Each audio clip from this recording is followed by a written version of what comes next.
ఈ సందర్భంగా మేము గుర్తు చేసుకుంటున్నాం.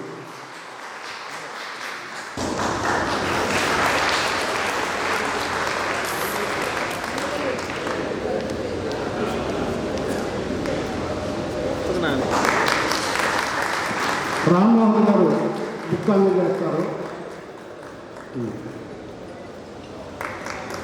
ఈ సమావేశంలో అద్భుతంగా మాట్లాడిన మిత్రుడు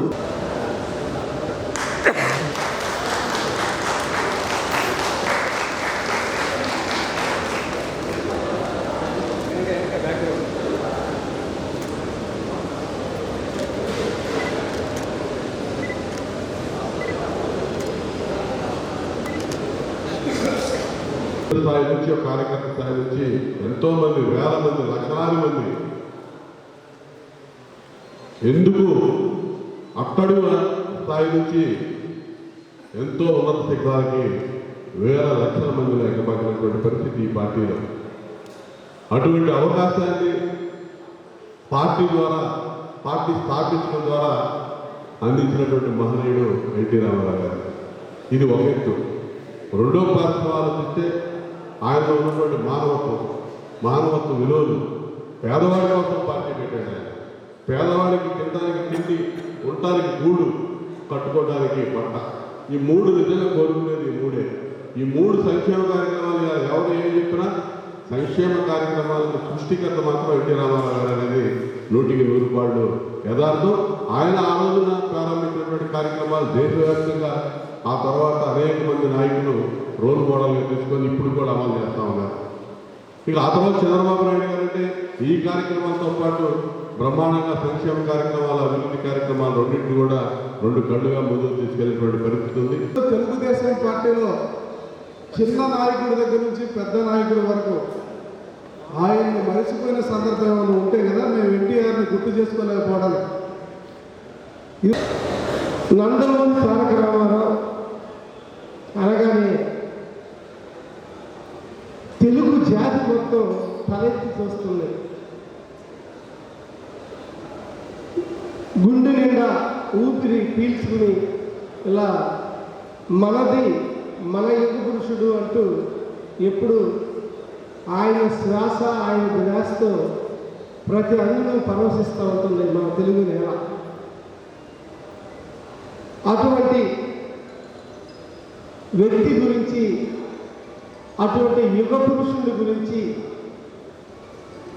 అటువంటి శక పురుషుడి గురించి మాట్లాడే అవకాశం దొరకటం నేను నిజంగా అదృష్టంగా భావిస్తున్నాను. మంచి కార్యక్రమాలు చేసే భాగంగా ఒక స్నేహశీలి, ఒక తెలుగు జాతి ముద్దు బిడ్డ,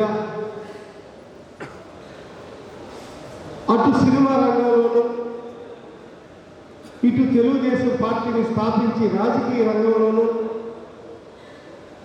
ఒక కుటుంబాన్ని నిర్వహించి కుటుంబ సారథ్యం వహించిన వ్యక్తిగా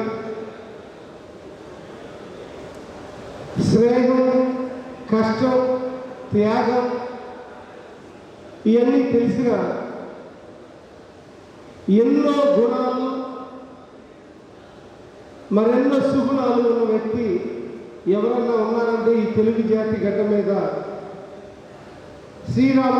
శ్రీరామచంద్రుడితో పోల్చే అంత గుణగణాలున్న వ్యక్తి మన అన్న నందమూరి తారక రామారావు గారు అని చెప్పడానికి నిజంగా గర్వంగా ఫీల్ అవుతున్నాయి ఈరోజు. ఎవరైనా ఒక వ్యక్తి చేస్తే సాంఘికంలో, లేకపోతే జానపదంలో, లేదంటే పౌరాణికంలో రాణించారు, కానీ అన్ని రంగాల్లో రాణించిన వాడు ఎన్టీ రామారావు గారు అక్కడే. సాంఘిక పాత్రలు కానీ, చారిత్రక పాత్రలు కానీ, జానపదాలు కానీ, పౌరాణికాలు కానీ అన్నిటిలో రామారావు గారు ఏం చేశాడు? నేరుగా ప్రజల దగ్గరకు వచ్చాడు. అప్పుడు దాకా రాజకీయ నాయకుడు ప్రజల దగ్గరికి రావటం కూడా మొదలు పెట్టాడంటే 9 నెలలు అవిశ్రాంతంగా రాత్రి పగలు తిరిగాడు. ఎక్కడ చీకటి పడితే అక్కడ పడుకున్నాడు, ఎక్కడ తెల్లారితే అక్కడ లేచిండు, ఎక్కడ స్నానం చేస్తే అక్కడ చేసిండు. ఏ టైప్ అది ప్రజల్లోనే అంతా. సినిమాల్లో ఉన్నా అంతే చేసిండు, రాజకీయాల్లో ఉన్నా అంతే చేసిండు. అంకితమైన విధానం 60 ఏళ్ళ తర్వాత వచ్చి కూడా అలా ప్రజల మనసు జయించాడు. సూర్య చంద్రుడు ఉన్నంత వరకు ప్రజలు గుర్తుంచుకుంటారు.